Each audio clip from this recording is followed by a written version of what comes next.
The pounding headache crashed down on my 18-year-old skull as I woke up on the bed, still fully clothed. It was almost noon. The year was 2005, and I was experiencing a terrible hangover after an intense drinking session. Luckily, I was on my bed, alone. But I couldn't remember what happened last night after the alcohol hit.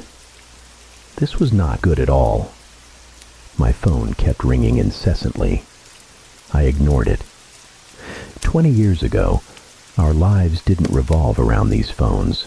My God, has it really been 20 years? Lucy, my best friend, was passed out on the sofa amid the empty bottles. The house looked like a battlefield. I had only one question for her.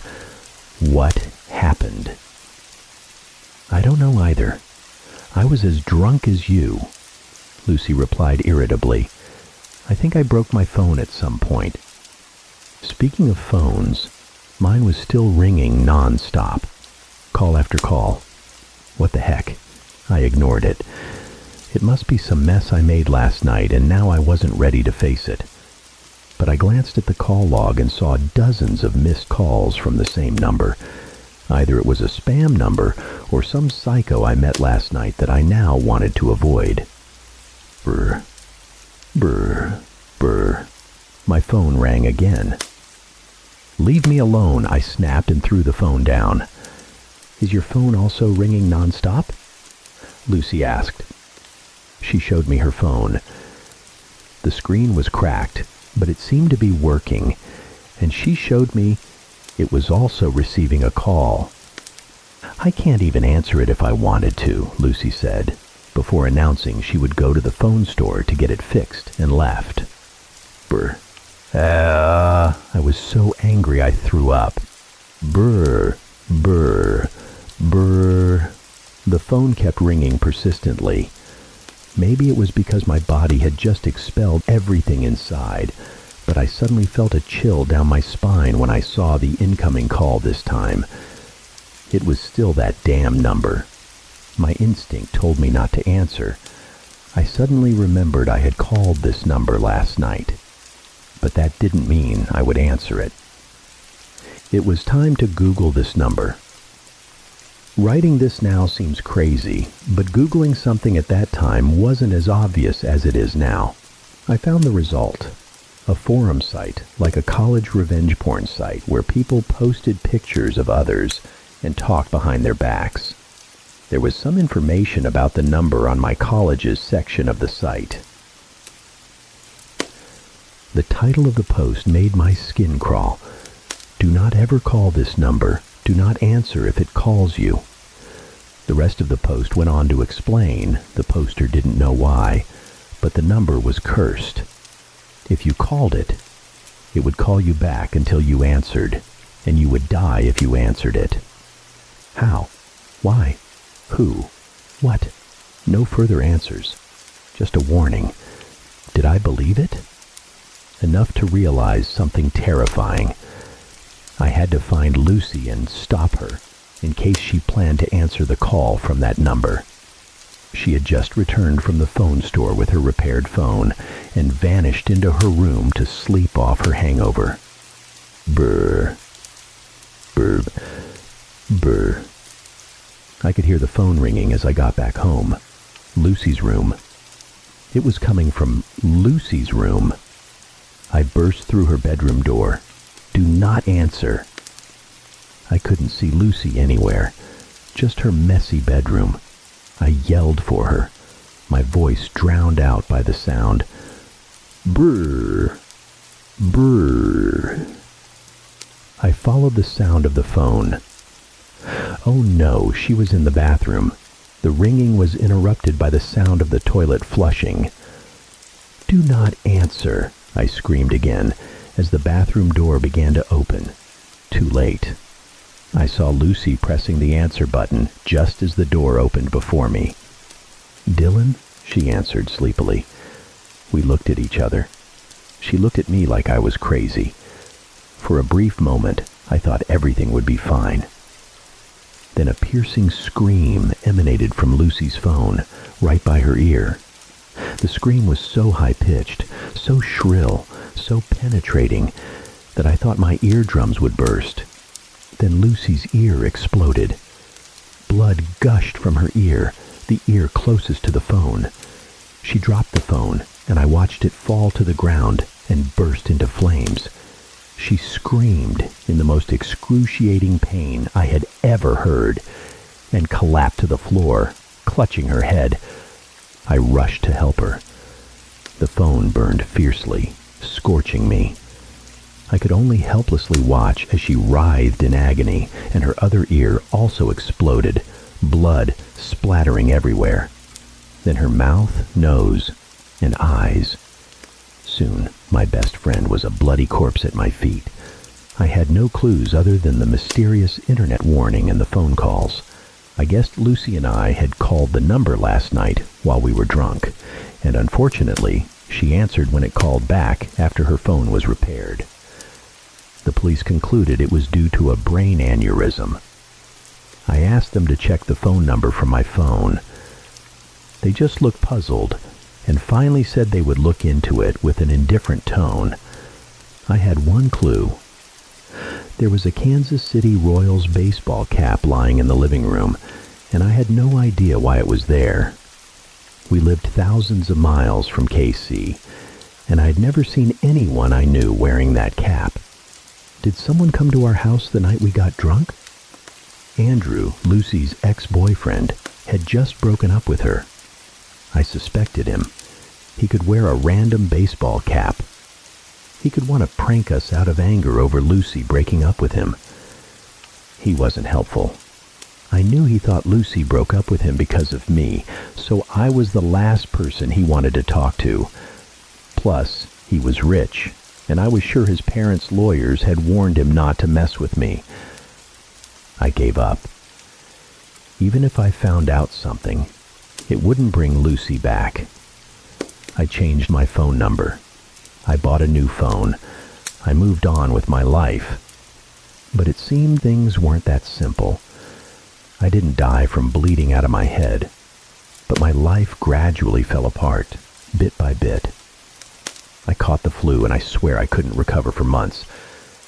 I got expelled from college. My mother was diagnosed with cancer, and it devastated me.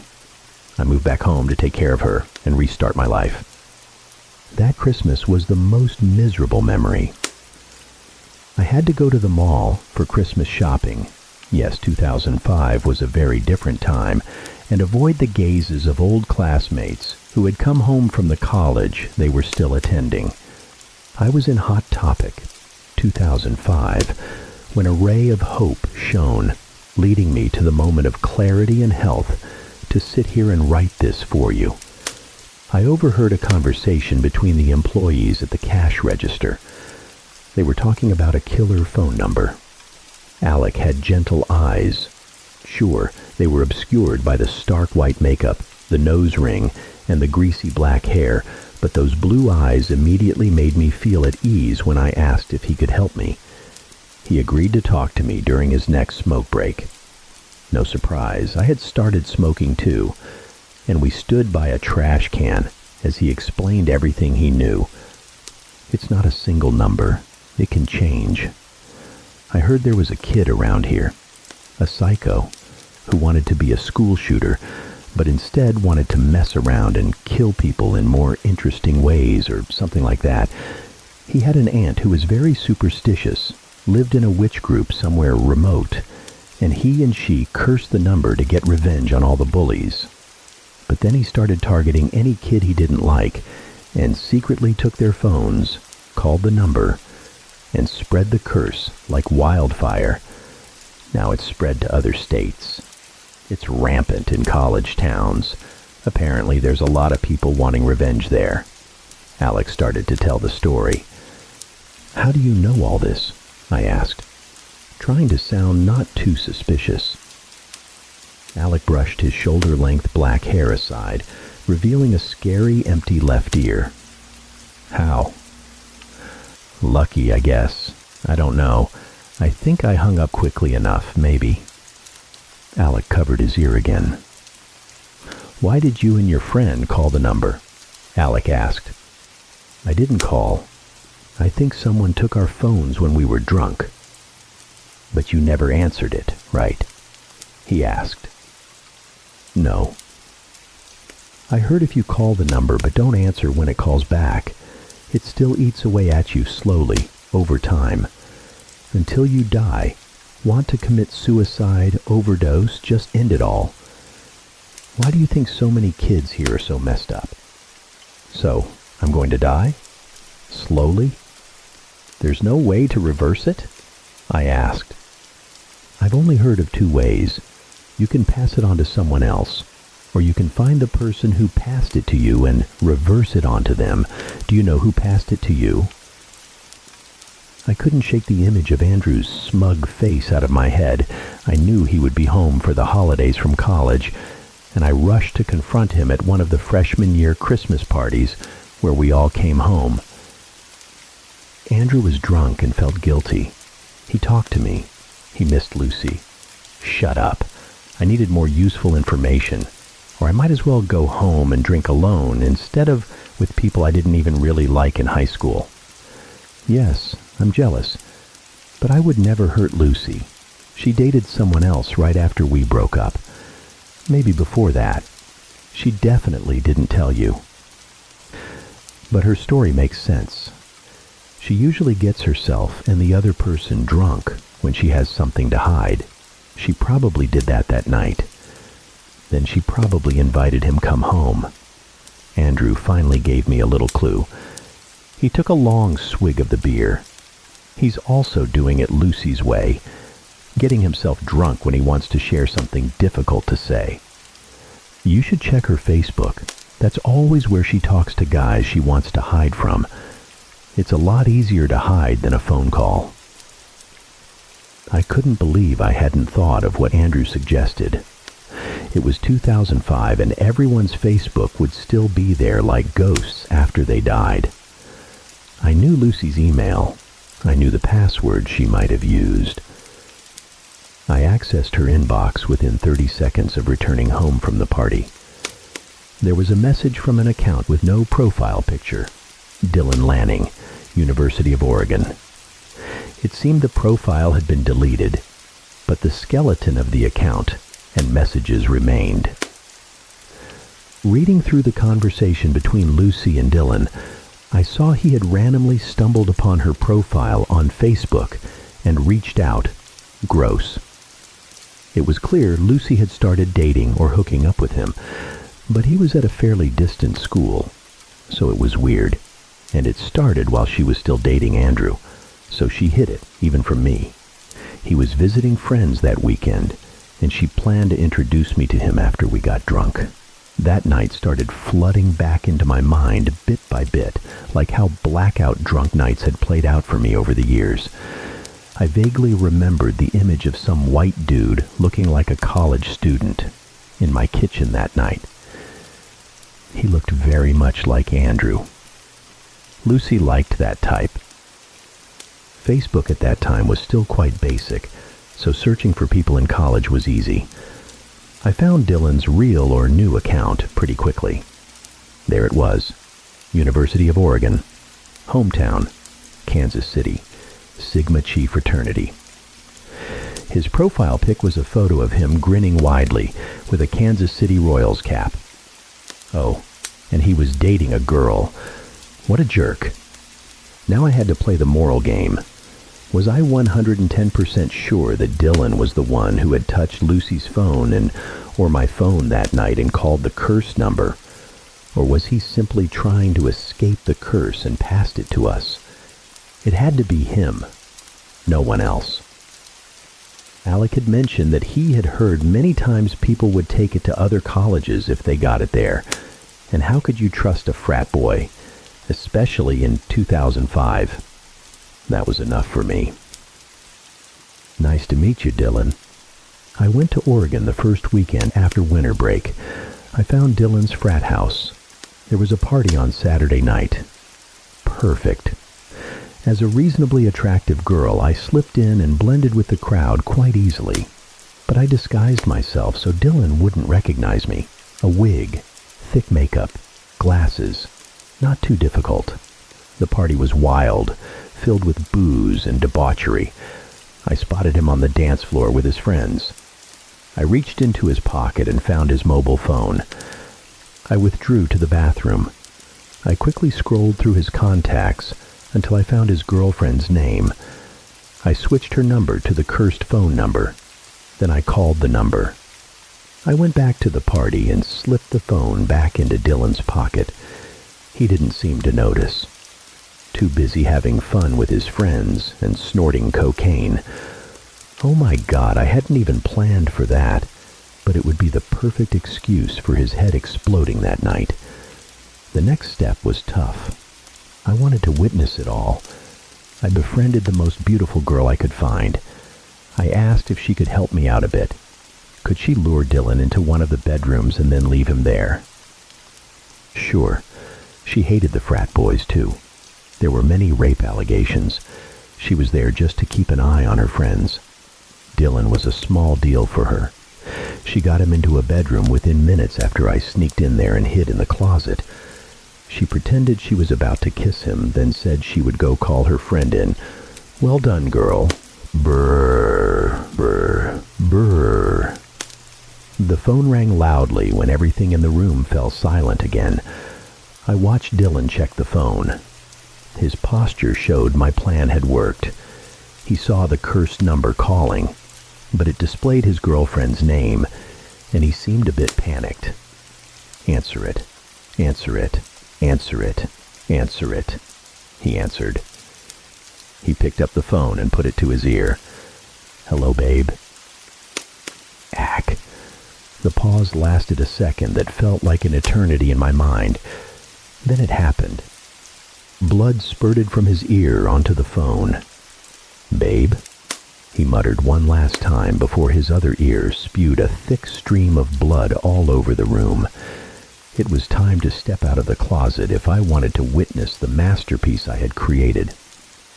I pushed the closet door open as Dylan staggered around the room.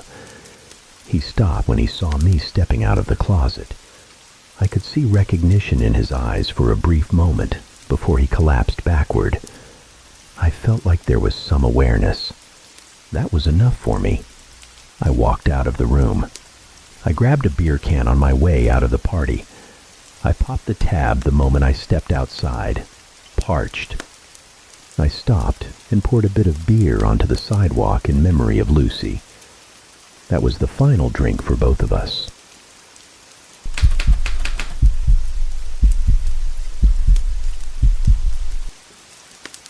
The face appeared at the window twice, pressed up against the surface, its icy breath fogging the cold glass. At first it looked strange to me, the skin under its eyes sagging into folds of flesh, revealing sensitive red layers underneath. It was the winter of 1983, and I had booked the cabin for 3 nights. Just 3 nights. I needed a break, a place to relax, a place to recover. I had suffered a heart attack 2 months prior, a painful, miserable experience I would not wish on my worst enemy. Lying there writhing on the kitchen floor, the searing pain had drained the blood from my veins, chest, arms, jaw. I passed out only to find myself in a hospital bed days later. It was my daughter, Jen, who found me. Thank God for her. The cabin was to be a sanctuary, a place far from the stresses in my life, the fallout of a failed marriage, the pressures of a dwindling career, and the pain of staring death in the face. Comfort had become a stranger. Fear, however, was now both my enemy and close companion. Each beat of my heart was felt, the slightest change in rhythm or flutter a harbinger of horror. The realization that, at any time, the pain of death could come for me by the very thing that gave me life seemed a perversion, a disgust of purpose. I now wandered through life as though made of glass, afraid that the slightest exertion would shatter me. The doctors had done their part through surgery and medication. Now it was my turn to help my body recover as best I could. Only time would tell how successful those efforts would be. I was advised to relax, perform some limited physical therapy exercises, and avoid any worries or sudden shocks. But how does one avoid a shock or an unpleasant surprise? By definition, a shock is an unforeseen, unforeseeable, surprising event lurking in the shadows of ambiguity, out there, blending with the fog of what is yet to come. Around a corner in the next room, a wrong turn, or an unwanted phone call carrying bad news. I found the whole concept of avoiding surprises laughable. And yet, there I was, preparing for the peaceful quiet of the countryside, following the advice of the experts, the men and women in sterile white coats. I had nearly dismissed their advice, languishing at home, hollow, counting the hours and heartbeats as finite measures of my life, when still the mind can launch an awful assault of memories. I thought of Susie, of the years together now squandered. We had been happy, but I played my part in how we ended. She came to visit me at the hospital. Perhaps she too wished for reconciliation. But feeling the divide between us as she sat by my bed was worse than any physical pain. We smiled and spoke the empty, everyday words that fill every sick room. When she left, she touched my hand briefly, but I could tell she no longer held the spark she once had for me.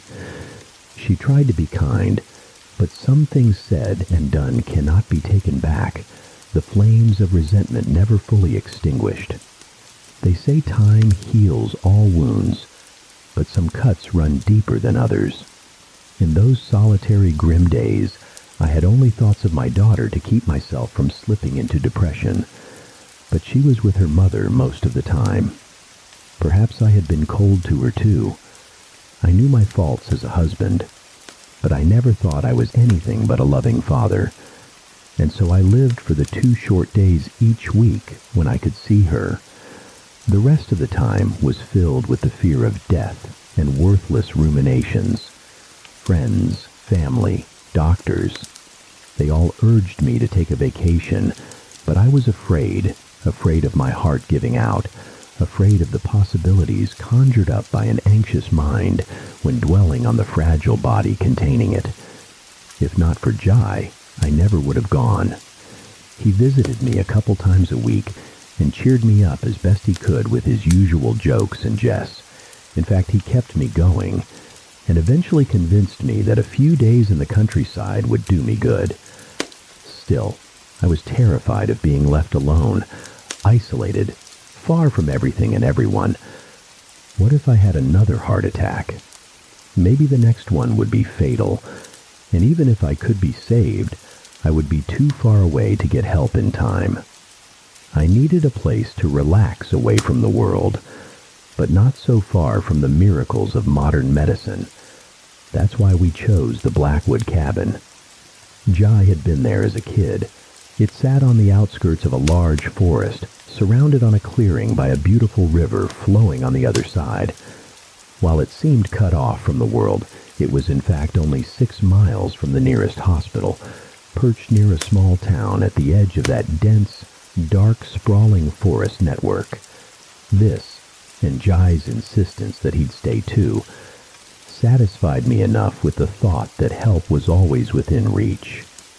I could feel myself start to relax as we left the city, and throughout the drive we chatted and laughed, reminiscing about the days we roomed together in college. For the first time in months, I felt positive about the world around me, watching the freeway recede into the distance, relinquishing its concrete grip to give way to the wild, untamed, majestic beauty of nature. Only once did I mention my separation from Susie, but Jai quickly steered the conversation to a more positive, light-hearted topic, as he often did. I still hoped the divorce would never be finalized, that she would come back to me, but hope can also be a tired condition, so I tried to filter Susie out of my mind as much as I could. The single lane wound its way through the Blackwood forest. We snaked around 6 miles of curving road and bends before we finally reached the clearing. A large puddle spread a carpet of untamed grass across the area, so much so that we had to park a few hundred feet from our destination for fear of getting stuck. At the center of the boggy, near-flooded land was where the old, rickety shelter we intended to call home for the next 3 days stood. The cabin itself was small, with a single full room, complete with a fireplace and cozy wood-burning stove, and 2 cramped bedrooms at the back. It had clearly been there a long time, and the dark wood panels bore the weight of time, sagging and drooping as they staggered overhead. The smell of moss and bark saturated the air, and the trickling, babbling sound of the river on the other side of the cabin bubbled and brewed, peaceful, tranquil, yet mysterious. The first day passed uneventfully. Exactly what I needed. Relaxing with a book in front of the 3 large logs smoldering in the fireplace, and spending some time sitting on the steps leading into the cabin, watching the roiling, swimming river with its wintry currents. It was then that I understood where this place got its name. Looking out over the scrubby field toward the horizon, the forest looked picturesque yet impenetrable from a distance, and the clearing where the cabin stood was merely a temporary halt before it once again continued to blanket the land on the other side of the river. The forest was dark and black, yes, but vibrant with life. The bustle of many species, deer, fox, beetles, rabbits. But I never could have guessed the horrors that lurked among its dense, verdant foliage. Many tourist spots thrive on the stories of ghosts and monsters hiding somewhere nearby. Tales exaggerated by innkeepers or hotel managers, talking of rooms where something mysterious appears at midnight.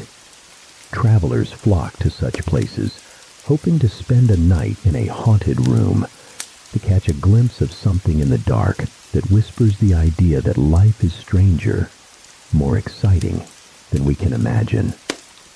Even that lonely, forgotten cabin seemed to have a mythical tale attached to it. On a bookshelf, tucked away in the corner of one of the bedrooms, Jai found an old war book.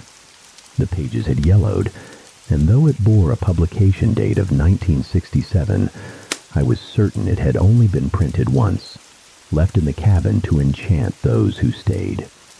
The book was titled The Monster of Blackwood Forest. Flipping through it, I found the author had dedicated much of his life to chronicling a local legend. I myself had heard those stories as a young man, for I had once dated a girl who lived in a nearby town. All the kids talked about the monster of Blackwood Forest, a creature that everyone's uncle had seen while hunting in the woods.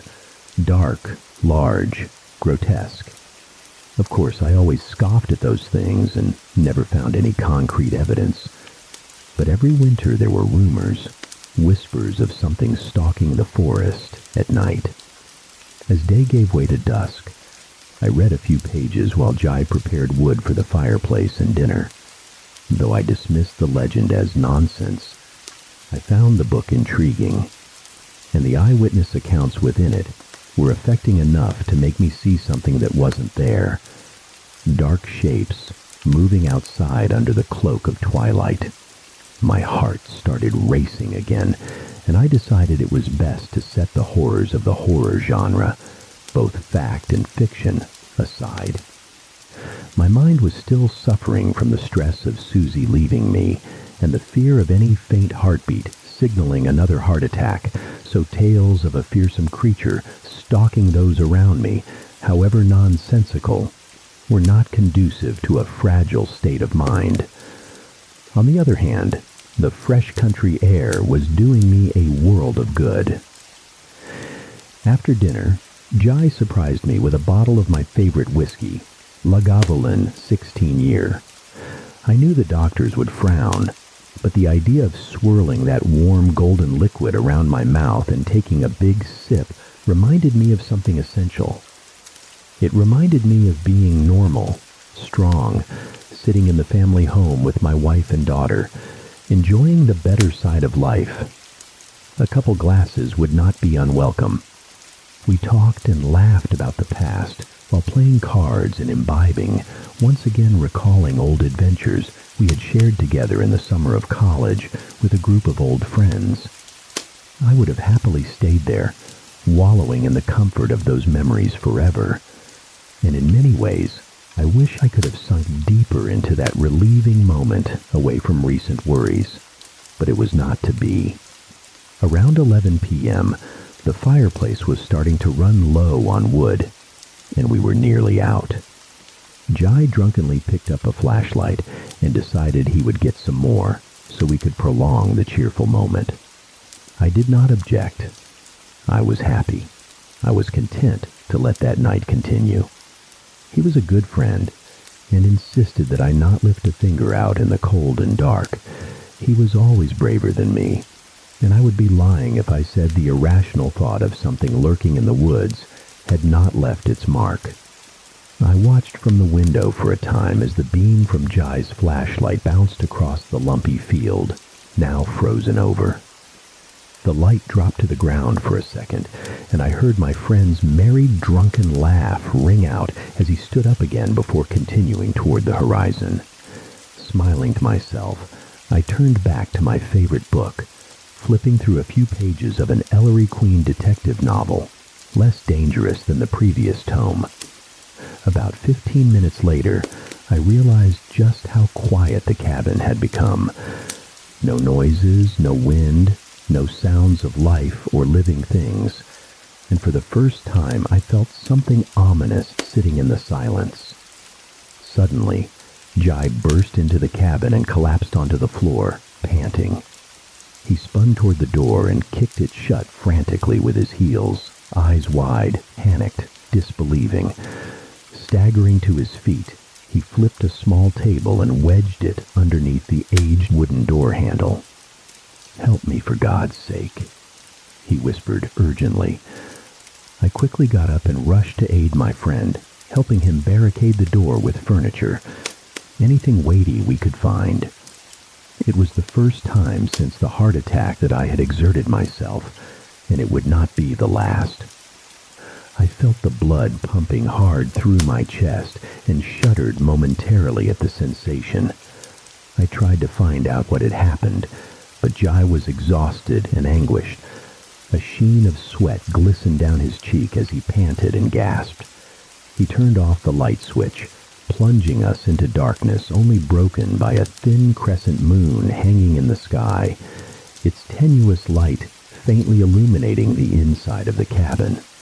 Hovering by the window overlooking the forest, his gaze never left the frozen world outside for even a moment. We stood there, my repeated questions going unanswered, and slowly my fragility returned. I rubbed my chest for a moment as my friend's fear seemed to spread to me. My heart was racing, and my mind teetered like a pendulum between the fear of a vicious heart attack and the horror etched on Jai's face. What had scared him so? I breathed deeply to calm myself, but Jai took no notice. He was too preoccupied with the darkness outside. Only when I poured him a large whiskey did he break the silence. I had never been scared by mere words before, but my friend certainly shook me. "There is something out there." I didn't reply straight away, but when I did, all I could think to ask was, something. What could he mean by such a vague term? There were no bears in the area, no large predators, but it seemed Jai had truly seen something big in the woods. He had been gathering firewood for the fireplace around the horizon of the forest, and as he described standing there, listening to a brief downpour tapping the canopy above, I could see the fear gripping him from within, as it was in me. My heart began to beat harder as Jai stammered the words. I saw it move between the trees, straight towards me. I didn't look back, but I'm telling you, it wasn't human. I knew my friend believed what he was saying, But while I dismissed the idea of an unknown creature lurking in the forest outside, and perhaps in doing so, suppressed the descriptions from the yellowed pages ingrained in my mind, I wholly believed the notion that someone was out there, someone dangerous, deranged, or perhaps both. My pulse continued to race, and I could feel my heart pounding ominously at the thought of a dark figure lurking outside, watching us, waiting. Who's there?" I stammered. "Keep your voice down," Jai snapped back. And so we whispered and talked of the hunched figure standing just a few hundred feet from us. "It's not human," Jai kept repeating, but I continued to try to dissuade him from that conclusion. I saw it move through the trees. It moved strangely, lurching as though off balance or deformed or something, but it moved fast. I don't know how I made it back here. Maybe it won't leave the trees. His eyes widened, and it was clear a revelation had occurred in his mind. He turned abruptly, crossing the room to a table where I had left those yellowed pages, talking of a strange creature living in the woods. Jai flipped through it, shielding his flashlight with his hand as best he could. As I watched him scan through the contents and turn to what he seemed eager about, I nearly laughed at the implication. There's no such thing as monsters. I could feel my pulse thicken as my blood pressure rose with the thought, so much so that I had to sit for a moment to let my heart recover to a normal beat. "Are you all right?" "I'll be fine. Let's just wait till morning and we can leave." "Are you crazy? You didn't see that thing up close. It was big and agile. If it wants to get in here, it will. So there's a weirdo in the woods. He can't wait us out all night. He's probably just a hunter or a camper in the forest anyway. He'll be harmless." I listened to the words escape my mouth. Even I didn't believe them. There was something about this place. A silence. Deathly, icy. A sickening sense of dread hanging in the air, hiding between the bark and moss. Jai turned back to look out over the field leading toward our car, sleeping in the night's chill between us and the ominous forest. "We need to leave, or you can stay here, and I'll go get the police. Either way, I'm going." He looked at me seriously. "Which do you prefer?" I may not have believed it was an unknown creature that had stalked him in the woods, but I swore to God I did not want to stay in that cabin alone.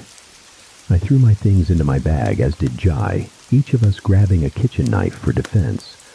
And we stood there, staring at the door, a pile of furniture wedged behind it. We dismantled our makeshift barricade as quietly as we could, and then, brandishing the kitchen knives anxiously, slowly opened the door.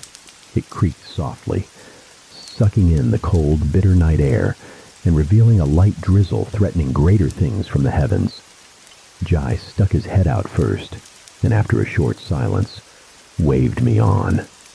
We descended the dozen or so steps leading down to the field, and as we peered around the corner, we could see our ticket home.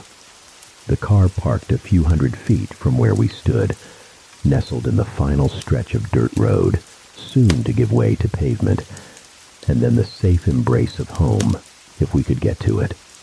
It would take a minute or longer to get there, but with the knowledge of the shape in the forest lurking somewhere nearby, it seemed an age away. I shouldered my bag, and Jai, mindful of my condition, headed toward the car first. "Just keep looking around," he urged me in a whisper. The wet field slurped underfoot, and the rain began to fall harder as we crept toward the safety of the vehicle. We tried to be as quiet as possible, but even in the moonlight, we had to use flashlights to see ahead, advertising our position to anyone or anything in the vicinity.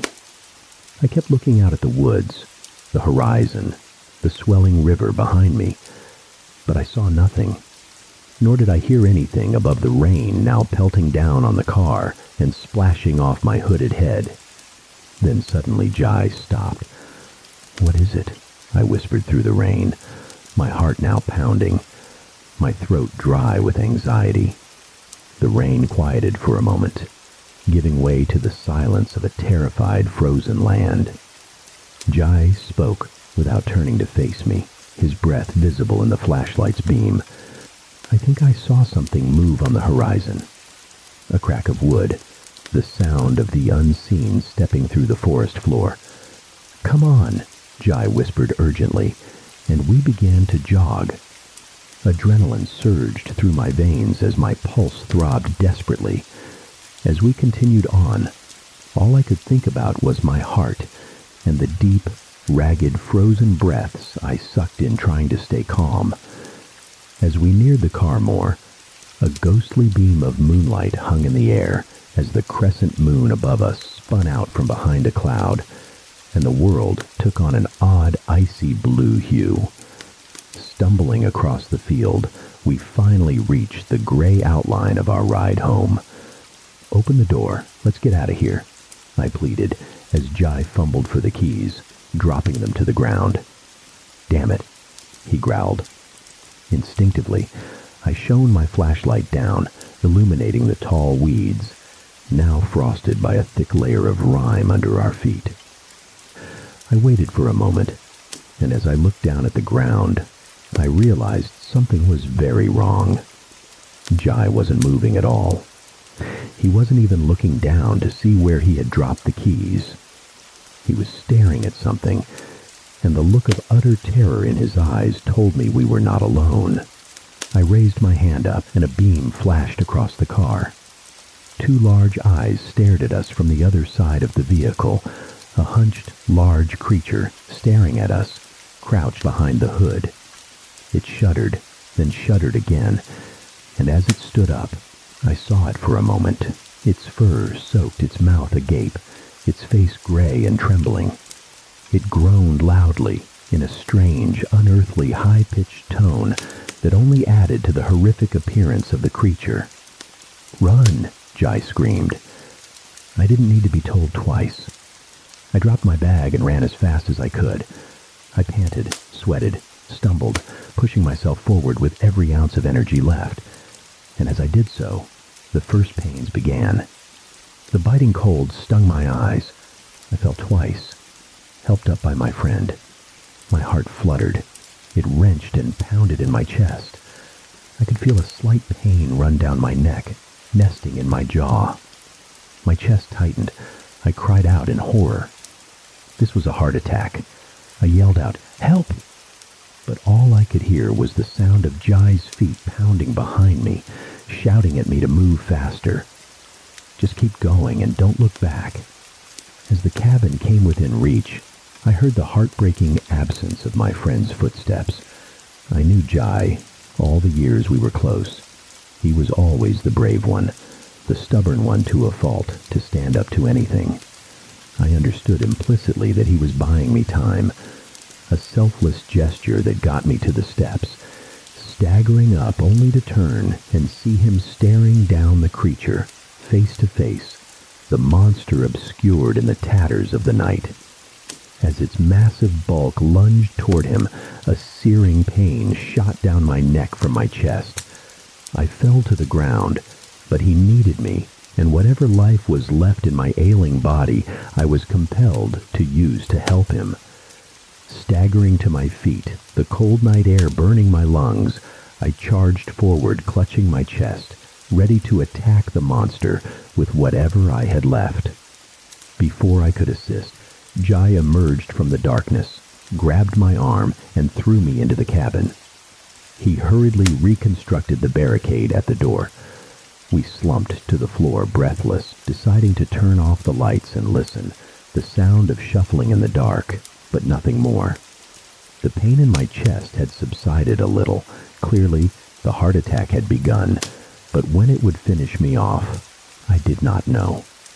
What was that?" I asked between gasps.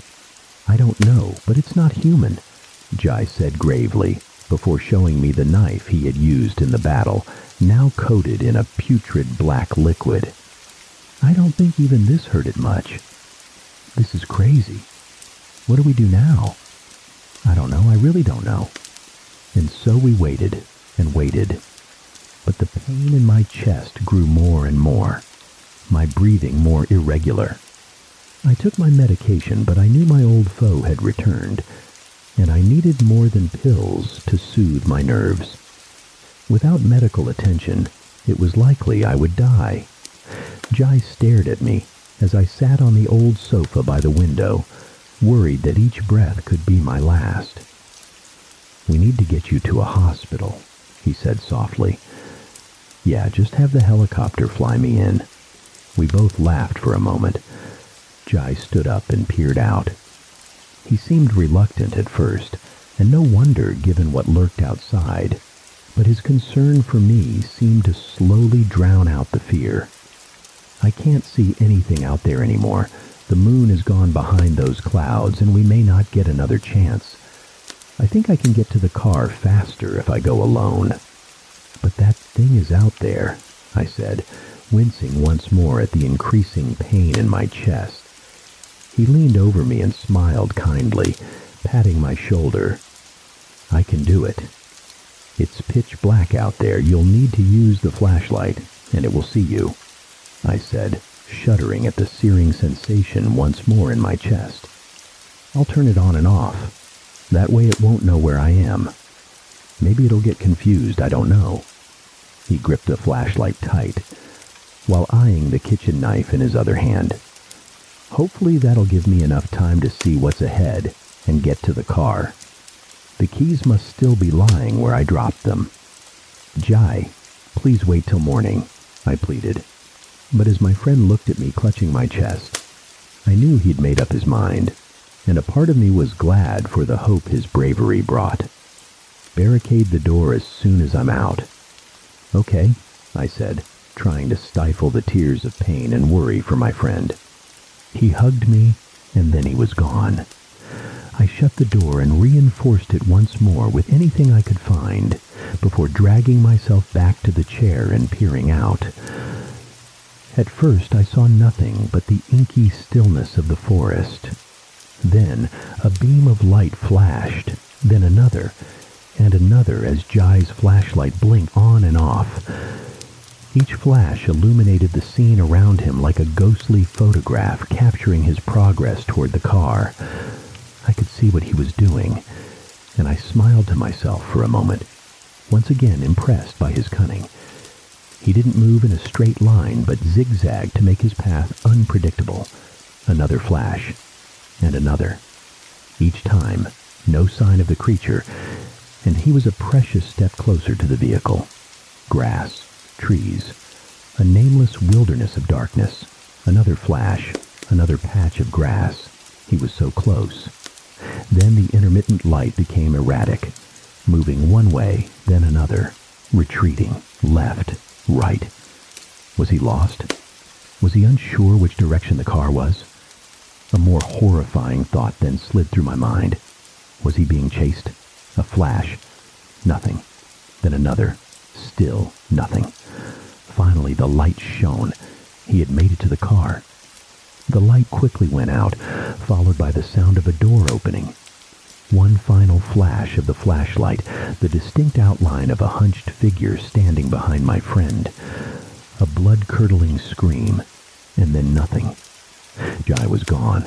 The monster had gotten him, and I was alone. The pain now mingled with fear, fueling the pains in my chest and arm. My best friend was most likely dead, and I was sure to follow him soon. I knelt down, certain this was it. The end.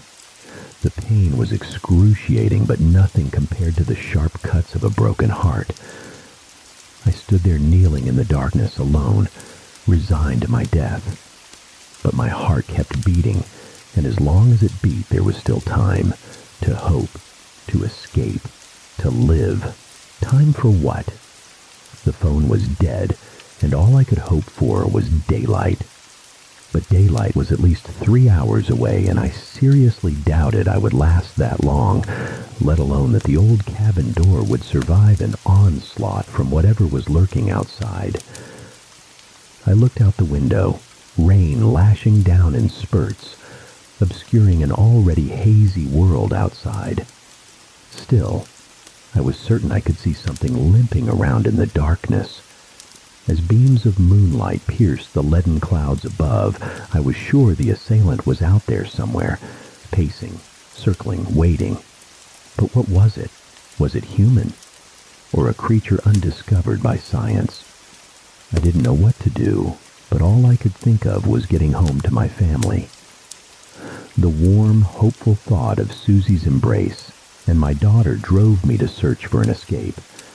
My only sanctuary was the book I had so easily mocked before.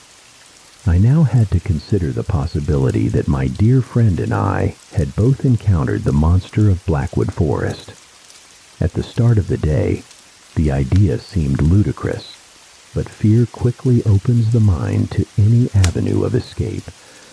I sat at the table and used the light from the flashlight to illuminate the pages, still trying to hide the light from the outside. What I read astounded me. This creature had been described as far back as the 1700s, and there were even hints that it had been seen before, for there were references to the Gray Man of the Blackwood in fragmented documents from many centuries prior. There did not seem to be much information on sightings in the 20th century. In fact, the last person to publicly claim to have encountered a hunched, gray-faced figure with a twisted back, vanishing between the trees on the far side of the forest, was in 1952. The early legends did not say much about its origin, but they certainly spoke of its motive. The creature was drawn to or attracted by greed. Children would be taught to share and be kind, or the monster of Blackwood Forest would emerge from the woods and take them away in the night. I could not look in the mirror and say I had never been greedy, selfish, or had some minor flaws of humanity, but to be punished in this way seemed cruel. A dying prisoner trapped in the cabin of Blackwood Forest. Turning back to the book, the only protection said to be against the creature was light, or to be a person without selfish flaws.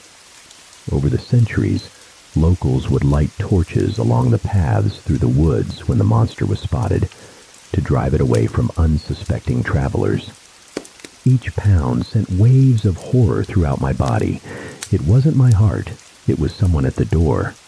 I hoped beyond hope that my friend had once again managed to escape the clutches of the creature. Brandishing the kitchen knife, I limped to the door and mustered the courage to shout, "Jai, is that you?" I prayed it was him, but the response I received was not the voice of one of my dearest friends, nor was it the voice of a man, but a shrill, utterly inhuman cry. A sound that spoke of time, age, and wet, mossy woods. A childlike shriek with unknowable purpose. The door shook violently as I piled on more chairs, pots, anything I could find, behind the wooden barricade. The pounding was loud and angry, and the shrieking continued. I clutched my ears in desperation, then I remembered. Light. The torches of old had driven the monster away. I flipped the switch, and the outside porch lights came on. Another shriek echoed across the clearing, and then the pounding stopped. I quickly turned on every light in the house, now realizing the creature's weakness. I wasn't sure I would survive, but if I could hold out until dawn, maybe the sun would save me. Then I heard it. The sound of something moving, shuffling, climbing. I stood paralyzed by the realization. It was coming from my bedroom. The monster had gotten inside, no doubt drawn by whatever greed and selfishness I had harbored throughout my life. Slowly, the door from the bedroom creaked open. My heart pounded, and once again my thoughts turned to my family, to my daughter's laughter, and my wife's gentle affection. They gave me strength, propelled me to a power I didn't know I had. I dashed across the room in horror, slamming into the door. Even with all my momentum, the creature's hand still managed to snake through the gap, its gray, callous skin and matted black fur soaked with rain. I swung the knife but missed its arm. The creature seemed to hesitate for a moment, and that's when I shoved my hand through the crack and turned on the light in the room. A pained howl, then silence. I panted and leaned against the door for a while, before finally mustering the courage to peer inside. A window stood wide open, but the room was empty.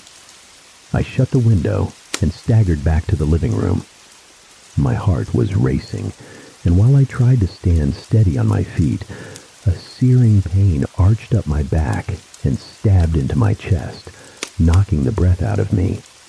I felt like I was about to pass out and stumbled forward, collapsing onto the chair. I breathed slow and deep. Not yet. Dear God, don't let me die. The cabin was still eerily silent, and in that silence were memories of better times, of my daughter playing as a child, of trips with Jai when we were in our 20s, of Susie's smile. I don't know how long I lay there, but I knew it would not be long before my body could take no more. I looked out the large window behind the chair, hoping to see the first rays of dawn welcoming me, but I saw only darkness. If I wanted to survive, I had to make a run for the car, get past the monster, and drive through the woods to the hospital, or at least a main road. If I ever wanted to see my family again, the car was my only hope. It was all or nothing. Then suddenly the gnarled head of the creature popped up from under the windowsill. Its inhuman face pressed up against the cold glass, its skin gray, running and oozing from its eyes, revealing the damp red flesh underneath.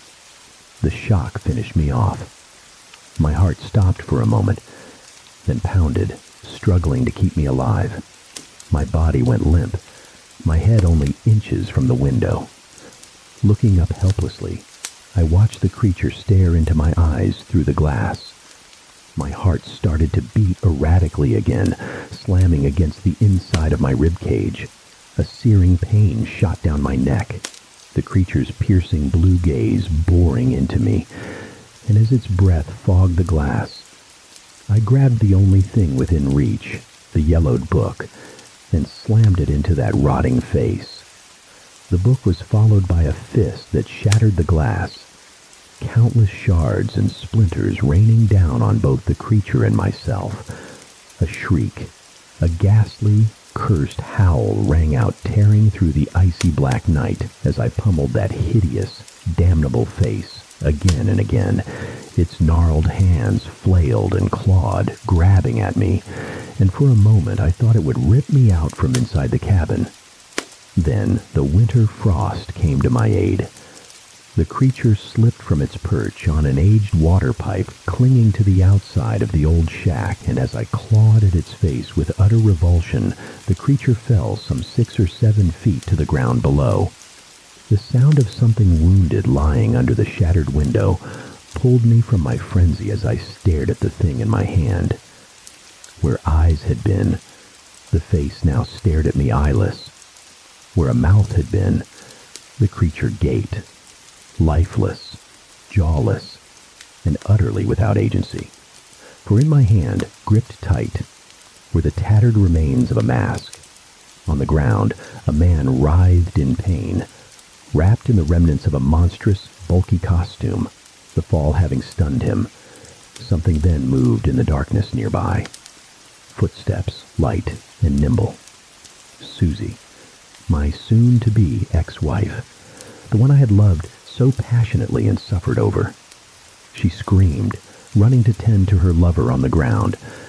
My best and closest friend, Jai, the monster of Blackwood Forest.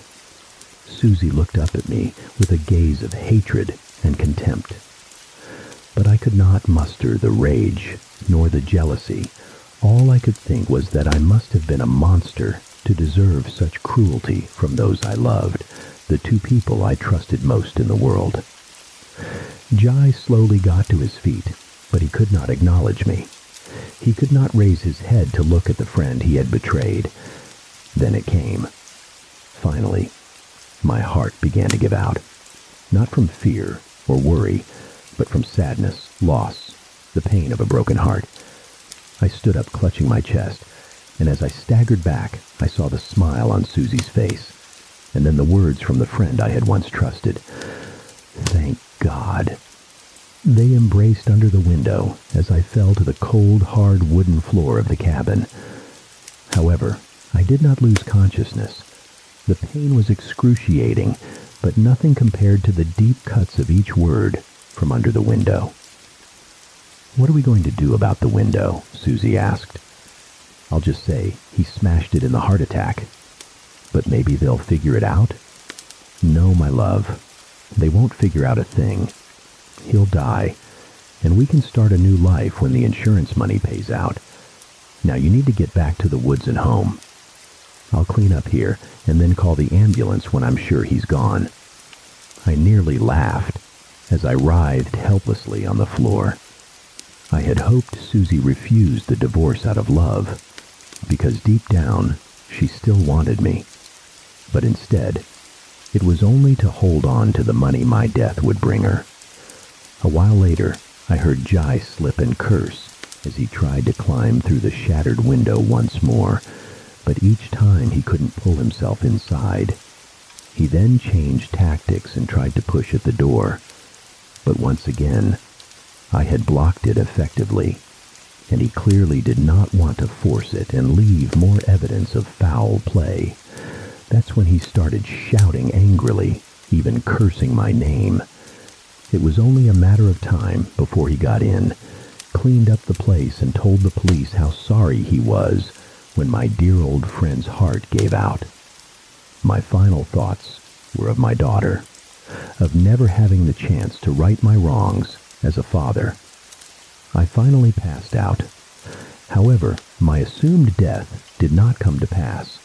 I woke up to find myself in the white light of a hospital room, my hand gripped tightly by my daughter, asleep in the chair by the bed. The doctor treating me said I had suffered another heart attack, but not as severe as the previous one, and that, though I would need to rest, with some therapy, I would recover. The police were eager to speak with me. I told them what had happened, and in turn, they told me all they knew. My unconscious body had been found beside a main road just outside the Blackwood Forest, on the outskirts of the nearest town. They had thoroughly searched the cabin and found it in the same state I had left it. The window smashed and the front door locked and barricaded from the inside. There was no trace of Jai or my wife. They simply could not be found. The only evidence that they had ever been there were their footprints in the mud around the cabin, along with a much larger third set, leading back, deep into the Blackwood Forest. Thank you for listening to this chilling tale. If you enjoyed this journey into the unknown, be sure to subscribe to my channel for more stories that will send shivers down your spine.